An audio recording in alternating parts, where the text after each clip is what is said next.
Imagine o seguinte cenário: os salários não dão para comprar nada, está tudo muito caro e é muito difícil para a população viver. Parece um pesadelo, não é? Esse é um cenário bem comum quando falamos de inflação. Parece que a economia vai de mal a pior. E aqui entra uma solução aparentemente simples. No ano de 2011, o Banco Central Europeu criou do nada 171 bilhões de euros, do nada.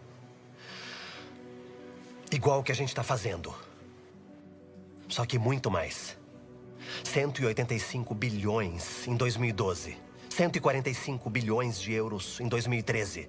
Sabe onde foi parar todo esse dinheiro? Nos bancos. Imprimir mais dinheiro. Quem nunca ouviu alguém dizer: é só imprimir mais grana e resolver a situação? Mas, na realidade, isso não resolve nada. De fato, pode até piorar a situação e gerar um caos econômico. Hoje, vamos entender melhor como ocorre a inflação e por que imprimir mais dinheiro não é uma solução mágica. Acompanhe. A inflação é o aumento generalizado e persistente dos preços de bens e serviços. Quando a inflação está alta, você percebe que no mercado os preços sobem de forma constante. O dinheiro vai perdendo valor e, com isso, o poder de compra da população também diminui. Simples, não? Um exemplo prático. Se hoje você compra 1 quilo de arroz por R$5 e daqui a 3 meses o mesmo quilo de arroz custa 6, isso é um reflexo da inflação. Acontece que esse aumento não se limita apenas ao arroz, mas afeta praticamente todos os itens do seu cotidiano: alimentos, transportes, roupas, remédios e etc. O problema é que, muitas vezes, a inflação cresce mais rápido do que os salários, fazendo com que a população consiga comprar cada vez menos com o mesmo valor de dinheiro. Agora que entendemos o que é a inflação, vamos explorar por que ela acontece e como ela pode se espalhar pela economia. Uma das causas principais da inflação é o aumento da demanda. Essa é chamada de inflação por demanda. Quando a demanda por bens e serviços cresce de maneira significativa e a oferta não consegue acompanhar esse aumento, os preços sobem. Isso pode ocorrer em qualquer momento da economia. Por exemplo, imagine uma cidade onde a população cresce rapidamente. Muitas pessoas comprando os mesmos bens, como alimentos, roupas e imóveis. Quando isso acontece, as empresas não conseguem produzir o suficiente para atender a demanda de todos, e elas aumentam os preços para equilibrar a oferta com a procura. Esse aumento de preços é uma forma clássica de inflação por demanda. Esse tipo de inflação é comum em períodos de crescimento econômico acelerado, quando as pessoas têm mais dinheiro disponível. Por exemplo, devido a salários mais altos ou baixas taxas de juros. Elas consomem mais, o que provoca uma alta demanda pelos produtos. No entanto, se as empresas não conseguem expandir a produção rapidamente para atender a essa demanda, os preços sobem.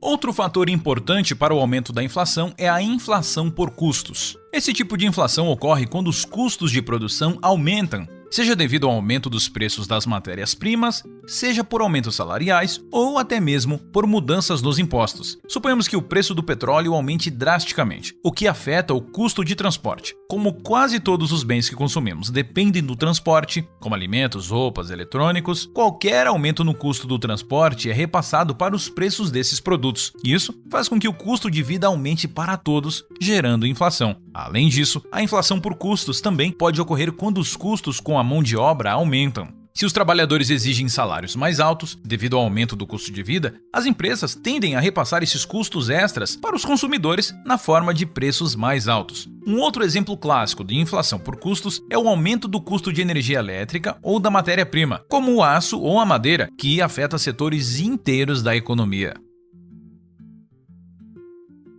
Agora vamos falar de um conceito um pouco mais complexo: inflação inercial. Esse tipo de inflação não é causado por mudanças nas condições econômicas ou políticas, mas sim pela expectativa de que a inflação continuará. Quando as pessoas acreditam que a inflação vai continuar a subir, elas começam a agir de maneira a se proteger dessa alta de preços. Por exemplo, se em um período de alta inflação, os trabalhadores começam a pedir aumentos salariais para compensar a perda do poder de compra, as empresas aumentam seus preços para cobrir os aumentos salariais. salariais. E isso cria um ciclo vicioso, no qual o aumento dos salários leva a um aumento dos preços, que por sua vez leva a mais aumentos salariais e assim por diante. Isso é chamado de inflação inercial, porque mesmo que não haja uma mudança real nas condições econômicas, o simples fato de que todos esperam que a inflação continue a subir acaba alimentando esse ciclo. A inflação inercial pode ser muito difícil de controlar, pois as expectativas das pessoas influenciam diretamente as decisões econômicas.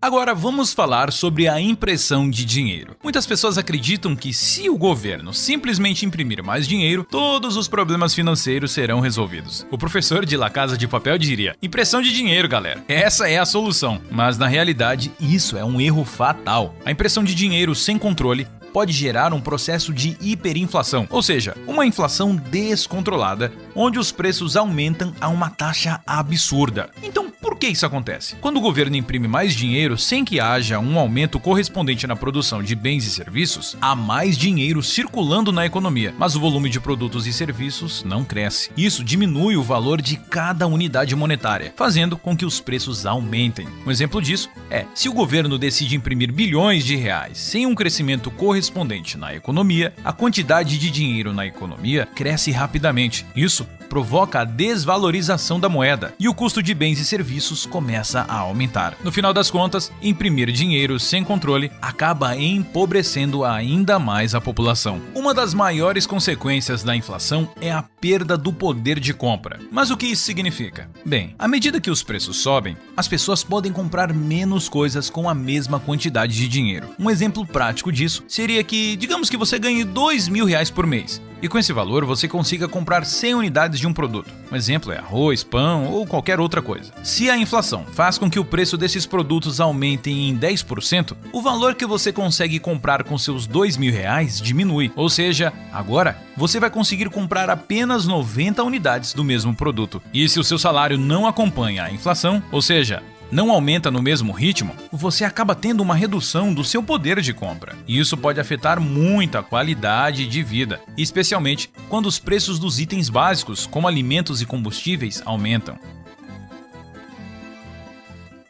Agora que sabemos como a inflação funciona, vamos ver como o governo e o Banco Central podem controlar a inflação. A principal ferramenta usada pelo governo é a política monetária, que envolve o controle da quantidade de dinheiro circulando na economia e o ajuste das taxas de juros. O Banco Central, por exemplo, pode aumentar a taxa de juros para controlar a inflação. Quando os juros sobem, o crédito fica mais caro e as pessoas tendem a consumir menos. Isso diminui a demanda por produtos e os preços param de subir rapidamente. Além disso, o governo pode usar o controle fiscal, que significa controlar os gastos públicos. Quando o governo gasta mais do que arrecada, a famosa dívida pública, a tendência é que a inflação aumente. O controle do orçamento e a redução de gastos públicos excessivos são medidas importantes para manter a inflação sob controle. Agora que entendemos todos os conceitos, podemos concluir que a inflação é um fenômeno complexo, mas essencial para entender como uma economia funciona. Ela pode ser causada por uma série de fatores, como o aumento da demanda, o aumento dos custos de produção ou a simples expectativa de que os preços continuarão subindo. Para controlar a inflação, o governo precisa usar políticas econômicas cuidadosamente planejadas, que envolvem ajustes nas taxas de juros, controle fiscal e regulação da quantidade de dinheiro circulando na economia. Quando a inflação sai de controle, ela pode levar a sérios problemas econômicos, como a perda do poder de compra e o aumento da desigualdade social. E por falar em controle, a lição aqui é que imprimir dinheiro não é a solução para os problemas econômicos. Pelo contrário, sem um planejamento rigoroso, isso pode causar muito mais danos. Agora que você entende como a inflação funciona e o impacto que ela pode ter na sua vida, não se esqueça de deixar o seu like, compartilhar esse vídeo com seus amigos e se inscrever para mais conteúdos como esse. Até o próximo vídeo!